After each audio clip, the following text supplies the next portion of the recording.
अस्सलामु अलैकुम व रहमतुल्लाह। असल में आज हमारे साथ बड़ा मसला ये हो गया है कि हम हुर्फ की अदायगी पे तवज्जो नहीं दे पा रहे। बाज़ औक़ात हम सीन को शीन या स्वाद या सा निकाल लेते हैं, जिसकी वजह से अल्फाज बदल गया, माना बदल जाता है। तो बड़ा आसान तरीका है, अस्सलामु अलैकुम, ऐन की भी अदायगी हो जाए, अस्सलामु अलैकुम। अज़ीज़ान गिरामी, इसका बड़ा बेहतरीन रब्बे कायनात के प्यारे हबीब सल्लल्लाहु तआला अलैहि वसल्लम ने हमें नजरिया अता फरमाया कि जब भी लोग आपस में सलाम कर लिया करो, ताकि ये मोहब्बत की जो सीढ़ी है वो तय हो जाए और दिलों में रच बस जाए। अज़ीज़ान गिरामी, होता ये है कि हमारा मामला ये है कि हम अगर किसी से सलाम दुआ कर रहे हैं तो अपना मतलब है तो सलाम करते हैं। बाज़ औक़ात तो हमने देखा है कि अगर बंदे ने कर्जा ले लिया है तो अब मुंह छुपाते हुए फिरता है, वरना तो बड़ा झुक झुक के सलाम करता था। मसला ये हो गया है कि आज हमने सुन्नतों को और दीन के मामलात को हमारा बिजनेस का जरिया बना लिया है, ताकि हमारी सेल्समैनी ज्यादा हो जाए, हमारा प्रोडक्ट ज्यादा बिके, हमारी मतलब की चीजें हम उसको इख्तियार कर लें। हमारे यहाँ पर एक इलाका है जहां पे जुआ खेला जाता है, और माज़अल्लाह जो मेन बंदा होता है जो जुआ खिलवाता है वो टोपी पहन के खिलवाता है। अल्लाह अकबर। ऐसे गंदे और गलीज काम के लिए हमने इस्लाम का सहारा लिया, हमने टोपियों का सहारा लिया, हमने दाढ़ियों का सहारा लिया, हमने इस्लाम को बीच में लाया ताकि लोग समझे कि ये अच्छा बंदा है। माज़अल्लाह रब्बिल आलमीन। आपको एक रियल वाक़या में बताता चलूं कि एक शख्स मेरे साथ में था और उसने मुझसे कहा कि ये जो लोग हैं मुझे बहुत मानते हैं, मेरे बड़े चाहने वाले हैं, ये लोग मेरे लिए मोहब्बत का जज्बा रखते हैं। अज़ीज़ानी गिरामी, उसने कहा कि देखो अभी हम चल रहे हैं, लोग झुक झुक कर मुझको सलाम करेंगे, और हुआ भी यही कि जैसे ही सामने कोई बंदा आता ये नजरों को फेर लेता ताकि सामने वाला खुद सलाम करे। और हमारा नजरिया ये हो चुका है कि हम किसी अपने से निचले तबके के लोगों को सलाम करना ये दुरुस्त नहीं समझते। हम ये समझते हैं हमारे पास पैसा है तो वो सामने वाला सलाम करेगा। हम जो है किसी और को, बड़े को सलाम करने को रवा समझते हैं। ऐसा नहीं होना चाहिए। अल्लाह के प्यारे हबीब सल्लल्लाहु तआला अलैहि वसल्लम ने छोटे छोटे बच्चों को सलाम इसलिए किया कि सलाम आम हो जाए और लोगों में इम्तियाज खत्म हो जाए कि किसको सलाम करना है और किसको नहीं करना है।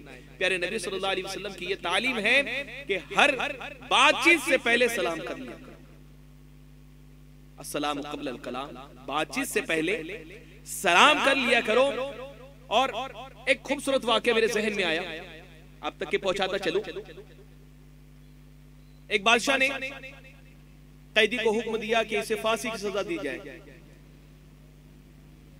कैदी को सजा सुना दी गई, डेट आ गई, टाइम मुकर्ररा हो गया। उससे एक चीज पूछी जाती है कि तुम्हारी आखिरी तमन्ना क्या है, आखिरी ख्वाहिश क्या है। तो उसने कहा बादशाह सलामत की बारगाह में हाजिरी होकर बस मैं वापस तख्तेदार पे आ जाऊंगा। ख्वाहिश थी, बादशाह सलामत की बारगाह में आने की ख्वाहिश थी।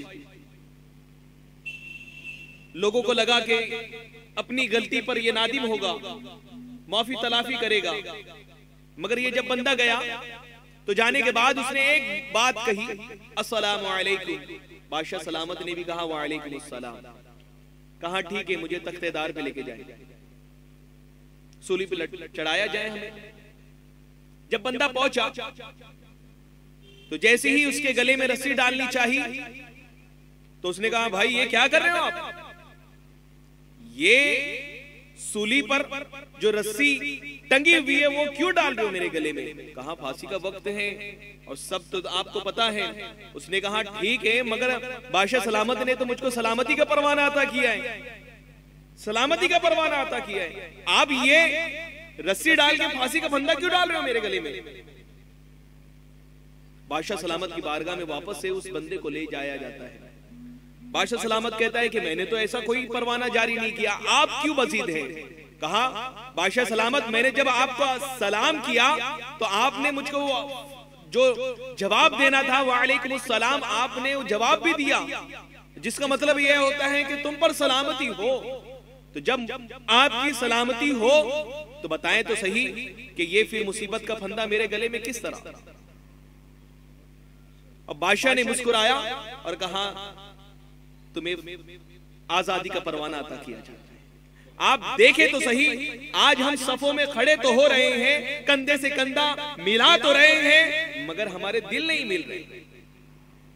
वजह क्या है? वजह यही है कि नफरतों के बीज हमारे दरमियान इतने बो दिए गए हैं कि हम साथ में उठ और बैठ तो रहे हैं, मगर सलामती की दुआ भी तो कर रहे हैं, बस यूं ही सलामती की दुआ हो रही है।